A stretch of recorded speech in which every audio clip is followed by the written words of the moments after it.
Hello friends, Bigg Boss season 8 12th week చూస్తే మొత్తం 5 members నామినేషన్లోకి అయితే వచ్చారనమాట. ఈ 5 మెంబర్స్ కూడా చూస్తే మాత్రం హౌస్ మేట్స్ ఎలిమినేషన్ అయిన వాళ్ళని మళ్ళీ లోపలికి తీసుకొచ్చి మరి ఇక్కడ నామినేషన్ అనేది జరుగుతుంది. ఆల్రెడీ మనం చూస్తున్నాం అనమాట.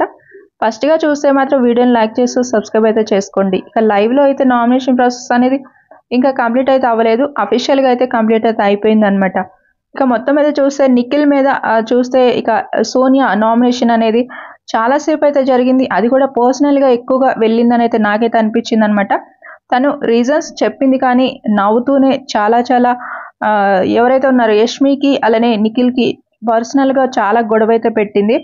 మొత్తం మీద ఈ గొడవ అనేది ఎక్కడి దాకా వెళ్తుంది అనేది చూడాలి అంటే ఈరోజు లైవ్లో కూడా ఇంకొకసారి మళ్ళీ గొడవ అయితే జరుగుతుంది యష్మికి అలానే నిఖిల్కి. ఇది నైనికా నామినేషన్ తర్వాత జరుగుతుంది అనమాట. ఇక మొత్తం మీద చూస్తే మాత్రం ఇక హౌస్లో అయితే ఈ నామినేషన్ ప్రాసెస్ అనేది అఫీషియల్గా అయితే పూర్తయిపోయింది.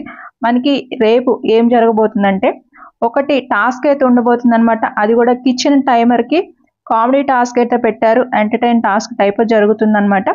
ఇక హౌస్లో అయితే ఇది ఉండబోతుంది. ఓటింగ్ అనేది చూస్తే మనకి రేపు అఫీషియల్గా అయితే స్టార్ట్ అవుతాయి. ఇది అన్అఫీషియల్ ఓటింగ్లో చూస్తే మాత్రం ఇక ఇలా అయితే ఫాలో అవుతుంది అనమాట. ఒక్కొక్కరి ప్లేస్ ఇలా అయితే ఉంది. అఫీషియల్గా ఎలా చేంజ్ అవుతుంది ఏంటనేది మళ్ళీ నెక్స్ట్ వీడియోలో చూద్దాం. ఛానల్ని ఫాలో అవుతున్నాం ఫ్రెండ్స్.